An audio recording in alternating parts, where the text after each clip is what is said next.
तो जी आज हम लो फ्लेम के ऊपर शवारमा बनाना सीखेंगे। ये ऊपर हो रही है मेरी बीटा ब्रेड गरम। और यहाँ पे हमने रखा है टॉपिंग को। उसका फ्लेम देखें कैसी नहीं आ रही, किधर से है बंदा। अस्सलाम वालेकुम एवरीवन, कैसे आप सब? आई होप कि बिल्कुल ठीक होंगे। तो जी मैंने आज काफ़ी दिन के बाद व्लॉग किया है क्योंकि मेरी तबीयत ख़राब थी और मेरी आवाज़ बिल्कुल बंद हुई पड़ी हुई थी। तो मैंने सोचा कि आप लोगों को इरिटेट ना करूं और मेरी हिम्मत भी नहीं हुई कि मैं कुछ रिकॉर्ड करती। तो इसलिए फिर आज मेरी तबीयत थोड़ी बेटर हुई है तो मैंने सोचा कि मैं आज अपनी वीडियो को दोबारा से रिज्यूम करती हूँ। तो जी यहाँ पे हम बना रहे थे शवारमा और इसके लिए मैंने सबसे पहले तो सॉसेस जो होती हैं उनको मिक्स कर लिया था। मायोनीज़ डाला था मैंने और केचप डाली थी, टमाटो केचप, और फिर उसके बाद मैंने सराचा सॉस डाली थी। और इन सब का जो मिक्सचर होता है ना, ये बहुत ही मज़ेदार सा टेस्ट देता है।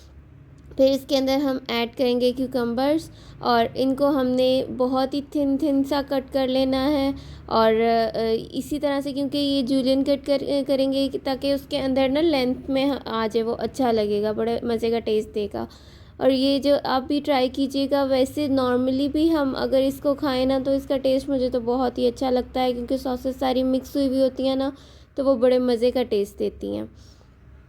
तो बस यहाँ पे इसको अच्छी तरह से मिक्स करके हम रख लेंगे। फिर उसके बाद हम अपनी पीटा ब्रेड को तैयार करेंगे। और पीटा ब्रेड को मैंने गरम कर लिया था, आपने देखा ही होगा, गैस आ ही नहीं रही थी। गैस का बहुत ज़्यादा प्रॉब्लम हुई है कि आ ही नहीं रही होती और इतने लो फ्लेम पे काम करना is a really very difficult task, but फिर भी करना तो है। तो ठीक है, यहाँ पे मैंने सबसे पहले केचप लगा दी थी, टमाटो केचप लगा दी थी पीटा ब्रेड के ऊपर। अगर आप चाहें तो वही जो मिक्सचर है वो भी आप अप्लाई कर सकते हैं इसके ऊपर, क्योंकि वो भी अच्छा टेस्ट देगा। मैंने लगा ली थी तो उसके बाद मुझे ध्यान आया था कि मैं वही लगा लेती अलग से मिक्स करके, तो फिर ज़्यादा अच्छा लगता। खैर नेक्स्ट टाइम इंशाल्लाह। और यहाँ पे मैं वही टॉपिंग यूज़ कर रही हूँ जो मैंने पिज़्ज़ा में यूज़ की थी। ये KNN's की टॉपिंग है फजीता पिज़्ज़ा की, और ये बहुत ही मज़े की टेस्ट देती है। और सबसे मज़े की बात कि ये एक तरह से रेडीमेड काम है। आप जस्ट इसको निकालें, अगर आपने थोड़ा सा कोई भी मसाला ऐड करना है, जैसे बारबेक्यू हो गया या कोई भी हो गया मसाला ऐड करना है तो वो कर लें।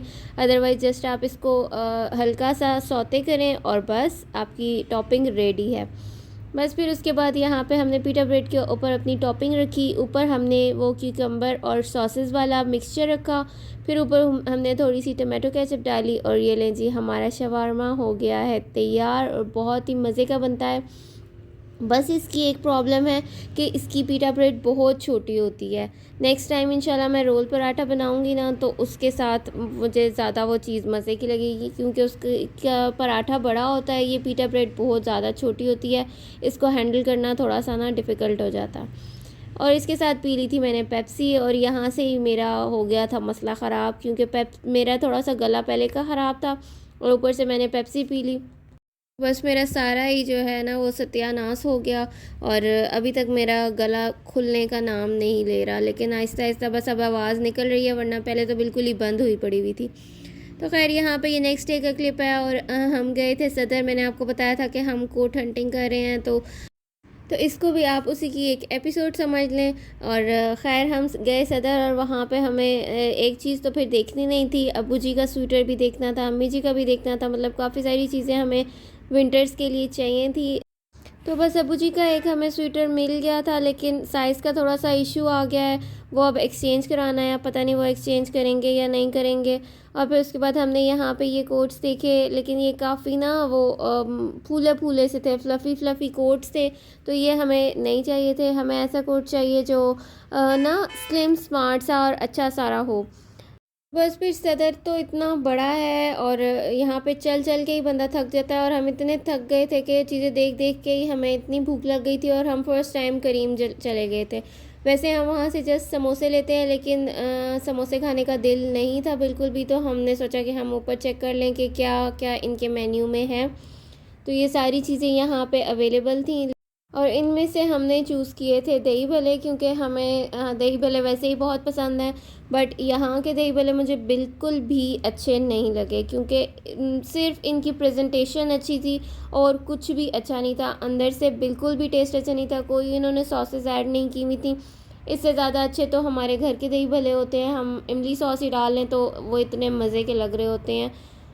खैर, फिर उसके बाद हम आ गए थे वॉल क्लॉक लेने के लिए, और ये अम्मी जी लोगों के कमरे के लिए हमने वॉल क्लॉक लेनी थी, क्योंकि उनकी वॉल क्लॉक ख़राब हो गई थी। काफ़ी पुरानी उनकी काफ़ी पुरानी क्या, बल्कि उनके जहेज़ की वॉल क्लॉक थी जो अभी तक वो चल रही थी।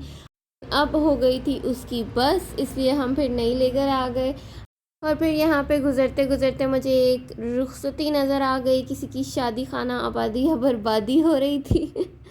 बस जी, फिर उसके बाद हम लोग घर आ गए, और कहीं से भी वापसी का क्लिप मैं रिकॉर्ड ना करूं, ऐसे हो नहीं सकता, क्योंकि मुझे वापसी का क्लिप रिकॉर्ड करने में बड़ा मज़ा आता है कि आप घर जा रहे होते हो, सुकून माहौल, आराम से रिलैक्स होकर थोड़ी सी देर बैठने का आपको टाइम मिलता है। और वैसे भी ये शाम का टाइम है, लाइट्स ऑन हो चुकी हैं और अंधेरा होने वाला है, तो बस ये वाला तो टाइम बड़ा ही मज़े का, मुझे पुरसुकून सा लगता है। दूर से आपको सन रेज़ थोड़ी थोड़ी नज़र आ रही होंगी, और अभी सूरज पूरे तरीके से नीचे गया नहीं है। तो बस फिर उसके बाद हम घर आ गए, और ये लें जी, यहाँ पे लगा दिए मैंने अम्मी जी के कमरे के अंदर वॉल क्लॉक। और हमने बड़े बड़े नंबर्स वाली ली है, क्योंकि अबू जी की आईसाइट थोड़ी सी वीक है, तो उनके लिए हमें ऐसी ही चाहिए थी जो क्लियर कट नज़र आए। तो चलें जी, वीडियो को करते हैं एंड। अगर वीडियो पसंद आए तो must like, subscribe and share. मुझे अपनी दुआओं में याद रखिएगा, आप अपना ख्याल रखिएगा। अल्लाह हाफिज़।